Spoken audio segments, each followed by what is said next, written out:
Siguro yung mga bakasyon namin sa US. Yun, every taon-taon yan, pumupunta kami sa US, nagbabakasyon kami. Simple lang, ano lang kami, kain lang kami ng kain. Tapos paggabi, nagbo-movies kami. At natatandaan ko nung bata ako, pag mataas ang grades ko, binibilin ako ng... Minsan, dinadala ako sa toy store. Binibilin ako ng mga toys. Yun, masaya yun. Natatanda. I still remember those days. Do you consult your mom? Oo, syempre, kinukonsult. Kasi 9 years din siya naging congresswoman. So, marami din siyang experiences sa Congress. So, minsan siya nag-guide sa akin. Nagbibigay din siya ng konting advice pag sa legislation or sa mga bagay na related sa politika. Kasi mahaba, marami siyang experiences sa politika.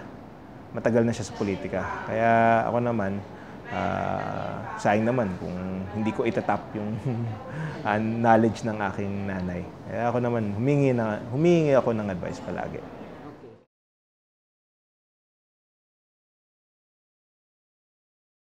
If I had to say something to her,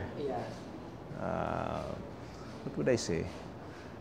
Ako, sa akin, importante magpasalamat. And if I have to say something, I have to say one thing to my mother, magpapasalamat ako sa kanya. Dahil alam ko naman yung sakripisyo niya para sa akin, sa sister ko, sa brother ko.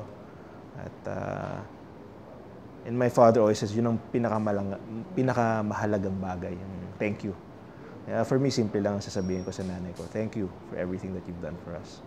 And I hope that one day we can also make you proud.